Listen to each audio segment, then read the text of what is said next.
Assalamu alaikum viewers. Today we are going to start another video of biological molecule. इस lecture के अंदर हम कुछ चीजों को समझेंगे।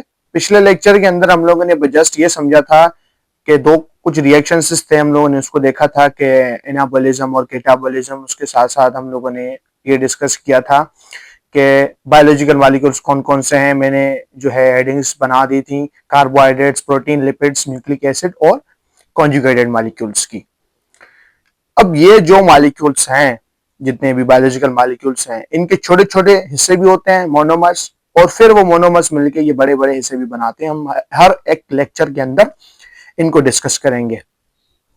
लेकिन अब ये जो बड़े बड़े मॉलिक्यूल्स हैं जो हमारी बॉडी में स्टोर होते हैं, जिस तरीके से मैं अगर बात करूं, हमारी बॉडी के अंदर जब हम जो है न्यूट्रिशन ईट करते हैं, खाना खाते हैं, जब होता ही है वो जब ब्रेक डाउन होता है तो ग्लूकोज की छोटी छोटी फॉर्म में ब्रेक डाउन होता है, जिनको मोनोमर्स बोला जाता है। ग्लूकोज को मोनोमर्स बोला जाता है। अब वो जो ग्लूकोज के मोनोमर्स हैं वो आपस में मिलते हैं, और मिलने के बाद वो ग्लाइकोजन की फॉर्म में जो है स्टोर होते हैं। और कहाँ स्टोर होते हैं? हमारे लिवर्स और मसल्स के अंदर। फिर कुछ घंटों के बाद जब हमें एनर्जी चाहिए होती है, फिर वो जो ग्लाइकोजन की फॉर्म में है, एक बड़े बड़े मॉलिक्यूल, जो ग्लाइकोजन एक बड़ा मॉलिक्यूल होता है, वो जो बना अब वो टूटेगा दोबारा छोटे मॉलिक्यूल्स में जो कि ग्लूकोज के हैं। अब ये कैसे ग्लूकोज के मॉलिक्यूल्स जो हैं वो ग्लाइकोजन में जो है वो बन रहे हैं, और फिर वो ग्लाइकोजन टूट के फिर मोनोमर्स में कन्वर्ट हो रहा है ग्लूकोज के। अब ये कैसे हो रहा है, इसको डिस्कस करेंगे इस लेक्चर के अंदर। और ये डिस्कस करेंगे, ये सिर्फ इस ग्लूकोज वगैरह में नहीं है। ग्लूकोज एक कार्बोहाइड्रेट है, सिर्फ ये कार्बोहाइड्रेट में नहीं है, प्रोटीन में भी ऐसा होता है, लिपिड्स में भी ऐसा होता है, न्यूक्लिक एसिड्स में भी ऐसा होता है। इनके अपने मोनोमर्स होते हैं। ठीक है, अब टॉपिक पे आते हैं। आज का जो हमारा टॉपिक है वो है सिंथेसाइज ऑफ मैक्रोमोलेक्यूल्स और पॉलीमर्स। मैक्रोमोलेक्यूल्स का बनना, जिनको पॉलीमर्स बोला जाता है। और कैसे पॉलीमर्स बनते हैं? बाय कंडेंसेशन और डिहाइड्रेशन प्रोसेस। कंडेंसेशन या डिहाइड्रेटिंग प्रोसेस जो है हमारा, इससे जो है हमारे मैक्रोमोलेक्यूल्स बनते हैं। ठीक है, कैसे बनते हैं? बनते ऐसे हैं, दो मोनोमर्स आपस में मिलते हैं, और बहुत सारे मोनोमर्स आपस में मिलते हैं। एक मोनोमर, दूसरा, तीसरा, फोर्थ, फिफ्थ, 5, 6, ये आपस में मिलते मिलते मिलते बड़ी बड़ी चेन्स बनाते हैं। वो चेन्स बनकर फिर किसको बनाती है? मैक्रोमोलेक्यूल्स को बनाती है। मैंने जस्ट यहाँ पर एक एग्जांपल लिखी हुई है किसकी, कि जब मोनोमर मोनोमर के साथ मिलता है तो क्या बनता है? डायमर। फिर ये आपस में मिलते हैं, फिर चीजें दूसरी बनती हैं। तो एग्जांपल के तौर पे मैं अगर यहाँ पर आपको बता दूं, जिस तरह ग्लूकोज है, जब ग्लूकोज के छोटे दो मॉलिक्यूल्स आपस में मिलते हैं तो क्या बनाते हैं? मेल्टोज बनाते हैं, और वाटर रिलीज होता है। ठीक है, क्या रिलीज होता है? वाटर रिलीज होता है। इसी तरीके से फिर मेल्टोज होता है, मेल्टोज में ग्लूकोज फिर ऐड होते हैं, होते होते होते फिर एक मॉलिक्यूल बनता है जिसका नाम होता है ग्लाइकोजेन। ये मैंने जस्ट एग्जांपल के तौर पे आपको समझाने के लिए मैंने यहाँ पे लिखा हुआ है। ठीक है, अब कंडेंसेशन किसको बोलते हैं? मैंने आपको बता दिया कि चीजों का मिलना और बड़ी चीजों में कन्वर्ट होना। लेकिन डिहाइड्रेटिंग सिंथेसाइज इसको क्यों बोल रहे हैं? देखिए, डिहाइड्रेटिंग सिंथेसाइज इसको इसलिए बोला जाता है क्योंकि जब दो मोनोमर्स आपस में मिलते हैं तो उनकी रिजल्ट में वाटर रिमूव होता है। तो उन रिएक्शंस में, जिन रिएक्शंस में वाटर जो है रिमूव हो, उनको बोला जाता है डिहाइड्रेशन। ठीक है, उम्मीद करता हूं यहां तक मेरा जो लेक्चर है वो समझ में आ गया होगा आपको। मैंने यहाँ पर इसकी डेफिनेशन लिखी हुई है। In this process of dehydration synthesis, OH negative remove from one monomer and H plus positive remove from another monomer. In result, two monomers joins together. होता ये है कि जब मोनोमर्स आपस में मिलते हैं ना, एक मोनोमर से OH ग्रुप जो है वो रिमूव होता है, और दूसरे जो मोनोमर है वहां से H प्लस आयन रिमूव होता है। रिमूव होने के बाद वो हाइड्रोजन वाटर की फॉर्म में, जो मैंने यहाँ पर लिखा है उसकी फॉर्म में वो रिमूव हो जाते हैं। लेकिन अब जब OH, एक मोनोमर से OH चला गया और दूसरे मोनोमर से H प्लस आयन चला गया, अब ये चले गए। अब इन मोनोमर्स में ऑब्वियसली जो जगह है वो तो खाली है ना, तो वो खाली अपनी जगह को फिल करने के लिए आपस में बॉन्ड बना लेते हैं, और ऐसे ही बॉन्ड्स बनते बनते बनते बड़ी बड़ी चेन्स बनाते हैं। ठीक है, अब डिस्कस करते हैं, हम जो है वो डिस्कस करते हैं breaking up macromolecules by hydrolysis. Hydrolysis के प्रोसेस के जरिए हम फिर इन बड़ी चेन्स को कैसे तोड़ते हैं। हमने ये तो डिस्कस कर लिया कि जो है बड़ी चेन्स बनती कैसे हैं। अब सवाल ये भी तो होता है ना कि ये जो बड़ी चेन्स है इनको भी तो टूटना है छोटी चेन्स में। मिसाल के तौर आपने एक एनर्जी को स्टोर तो किया, लेकिन कुछ टाइम के बाद उस एनर्जी की आपको जरूरत पड़ेगी, तो वो जो एनर्जी स्टोर है वो टूटेगी भी तो सही। अब वो टूटेगी कैसे, उस प्रोसेस का नाम है हाइड्रोलिसिस। ठीक है, हाइड्रोलिसिस। अब ये कैसे होता है मैं आपको बता दूं कि हमारी बॉडी के अंदर कुछ हाइड्रोलिटिक एंजाइम्स होते हैं जो क्या करते हैं, इन चेन्स को ब्रेक करते हैं। क्या करते हैं, इनको चेन्स को ब्रेक करते हैं with the presence of water. Water की प्रेजेंस में हाइड्रोलिटिक एंजाइम जो होते हैं वो इन चेन्स को ब्रेक करते हैं और छोटे छोटे हिस्सों को कन्वर्ट करते हैं। ठीक है, बात क्लियर है। अब जो है हम अपने एक मेन टॉपिक पे आते हैं, एक अहम टॉपिक जहां से अक्सर क्वेश्चन बनते हैं एग्जाम्स में और एमडीकेट में, वो है वाटर। वाटर को डिस्कस करते हैं कि वाटर है क्या। देखिए, वाटर अगर मैं बात करूं तो एक असेंशियल जो है मटेरियल है लिविंग बींग्स का। जितने भी लिविंग ऑर्गेनिजम्स हैं उनका एक असेंशियल जो है मटेरियल वो वाटर है। ठीक है, अब मैं अगर बात करूं वाटर की, तो याद रहे जो वाटर की अगर मैं क्वांटिटी की बात करूं, वाटर की क्वांटिटी की, तो लिविंग ऑर्गेनिजम्स में अगर बात करूं तो 70 to 90% जो है वो वाटर होता है। लिविंग ऑर्गेनिज्म जितने भी हैं उनमें 70 to 90% वाटर होता है उनके सेल्स में। उसके बाद अगर मैं बात करूं बोन सेल्स, बोन सेल्स के अंदर 20% वाटर होता है, 20%। ठीक है, और उसके बाद जेलीफिश। ठीक है, जेलीफिश एक नीडेरियन है। हम जब डिस्कस करेंगे किंगडम एनिमलिया वहां पर डिस्कस करेंगे नेडेरियंस को। तो एक नेडेरियन है, और जेलीफिश को आप देखें तो एक जेली नुमाइंदा एक स्ट्रक्चर आपको मिलेगा जेलीफिश का। वो पूरी की पूरी जो है ना पानी से भरी हुई होती है, जिसमें मैं आपको बता दूं 99% वाटर होता है। ठीक है, उसके बाद लास्ट में है ब्रेन सेल्स। ब्रेन सेल्स के अंदर जो वाटर होता है वो 85% होता है। ठीक है, यह तो होगा just quantity of water present in different cells and different organisms. अब हम डिस्कस करते हैं थोड़ा बहुत वाटर की स्ट्रक्चर्स को। वाटर को डिस्कस करते हैं कि वाटर है क्या, वाटर में कौन कौन सी क्वांटिटीज हैं, उनको डिस्कस करते हैं। देखें, अगर मैं बात करूं वाटर की, तो वाटर में सबसे पहले दो फोर्सेस को समझते हैं। वैसे वाटर को अगर उससे पहले मैं समझाना चाहूं तो वाटर एक पोलर मॉलिक्यूल है। Water is a polar molecule. अब पोलर मॉलिक्यूल्स किनको बोलते हैं वो देखें।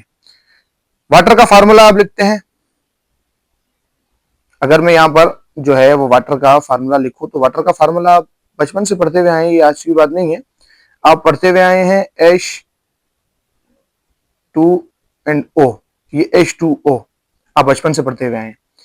अब इस स्ट्रक्चर को देखें, यहां पर क्या है, O है और ऑक्सीजन है जिसको बोला जाता है ऑक्सीजन।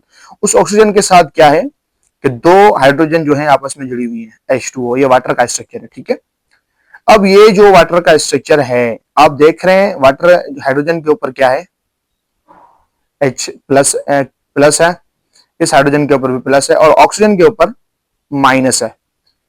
ठीक है, तो याद रहे कि ये जो चार्जेस हैं हाइड्रोजन के ऊपर पॉजिटिव और ऑक्सीजन के ऊपर नेगेटिव, ये जाहिर कर रही हैं कि water is a polar molecule. Polar एक वाटर दूसरे वाटर के मॉलिक्यूल के साथ जुड़ा हुआ होता है। ठीक है, इनके दरमियान जो बॉन्ड होता है एक वाटर का दूसरे वाटर के दरमियान का, वो होता है hydrogen bond.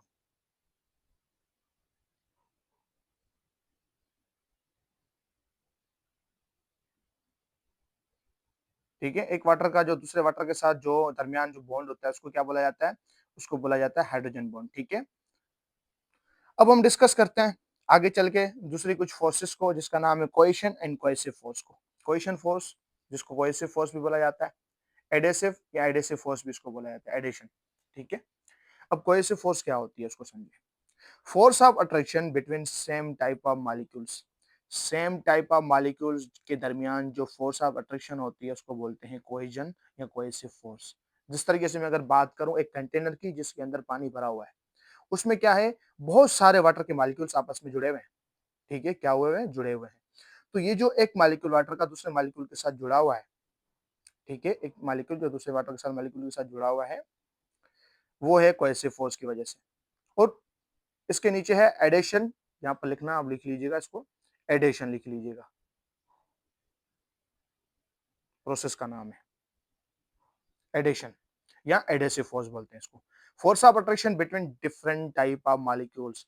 Different type of molecules के दरमियान जो फोर्स होती है उसको बोलते हैं एडिसिव फोर्स। अब कैसे? आप क्या करें, एक जो है वेसल ले लें या आप क्या करें, एक कंटेनर ले लें, उस कंटेनर के अंदर पानी भर दें। अब पानी के दरमियान जो फोर्स है वो तो हो गई कोएशन फोर्स या कोएसिव फोर्स, लेकिन वो जो वाटर है उस वेसल के अंदर जो है एक लाइन टू लाइन ऊपर नीचे आ रहा है।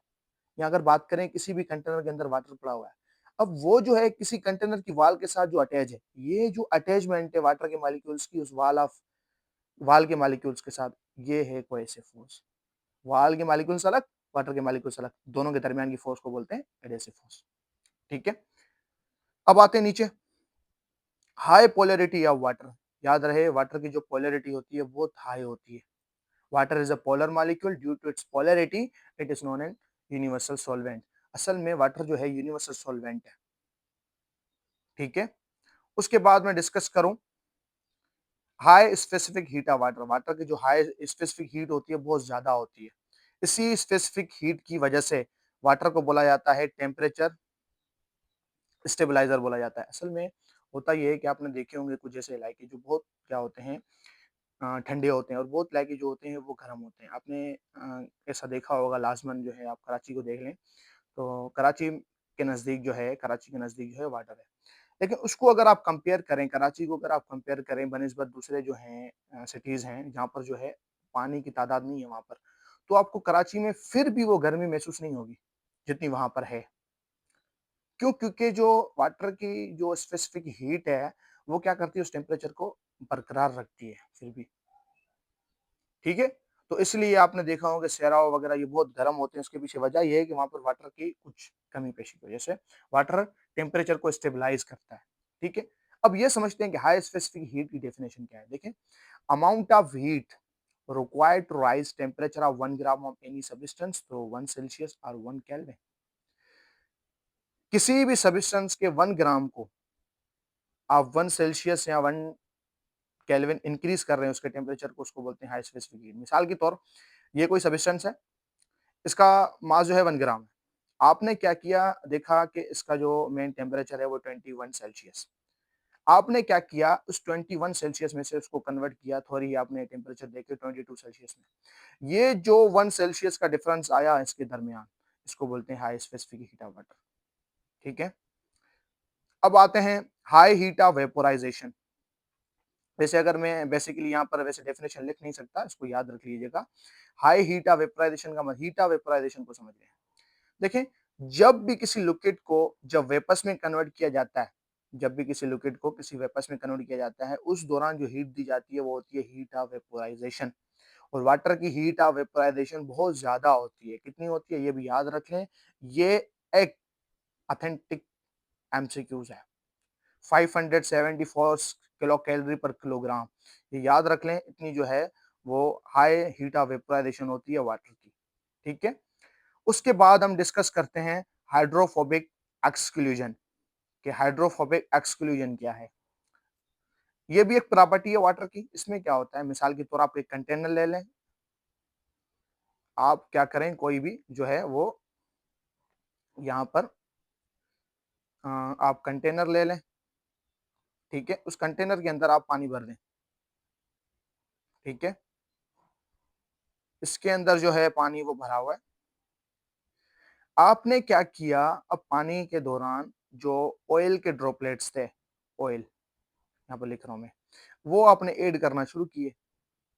अब होगा क्या, वो ऑयल के ड्रॉपलेट्स जाएंगे नीचे, जाएंगे छोटे छोटे ड्रॉपलेट्स आपस में मिल मिलकर बहुत जो है बल्क अमाउंट में मिल जाएंगे, और जो ऑयल है वहां पर बहुत ज्यादा हो जाएगा। ये जो छोटे मॉलिक्यूल्स का बनना है लार्ज ड्रॉपलेट्स में, smaller droplets into large droplets. जो स्मॉलर ड्रॉपलेट्स हैं, छोटे छोटे जो ड्रॉप्स हैं, वो कन्वर्ट हो रहे हैं लार्ज ड्रॉपलेट्स में। इस प्रॉपर्टी को बोलते हैं हाइड्रोफोबिक एक्सक्लूजन। ठीक है, उसके बाद जो है हम डिस्कस करेंगे लास्ट प्रॉपर्टी ऑफ वाटर, वो है आयोनाइजेशन ऑफ वाटर। देखें, वाटर का आयोनाइजेशन किसको बोलते हैं उसको समझें। किसी भी चीज का आयोनाइजेशन किसको बोलते हैं, सबसे पहले इसको डिस्कस करेंगे। देखें, किसी भी मॉलिक्यूल, किसी भी कंपाउंड का उसके अपने परस्पेक्टिव आयंस के अंदर कन्वर्ट हो जाना। अब आयंस कौन से हो सकते हैं, या तो आयन पॉजिटिव होते हैं या तो आयन जो हैं वो नेगेटिव होते हैं। तो ये जो किसी भी चीज का अपने पर्सपेक्टिव आयंस में चेंज हो जाना है, इसको बोलते हैं आयनाइजेशन। तो वाटर के भी अपने पर्सपेक्टिव आयंस होते हैं, और वो कौन से होते हैं? H+ and OH negative. ठीक है, ये होते हैं वाटर के अपने पर्सपेक्टिव आयंस। तो ये कब कन्वर्ट होता है? जब किसी के साथ वाटर रिएक्ट करता है। ठीक है, और लास्ट में एक और चीज याद रख लें, वाटर जो है एक एम्फोटेरिक सब्सटेंस है। वाटर क्या है? वाटर याद रख लें, एक एम्फोटेरिक सब्सटेंस है। इम्फो वाटर क्या है? एक एम्फोटेरिक सब्सटेंस। एम्फोटेरिक सब्सटेंस क्या होते हैं?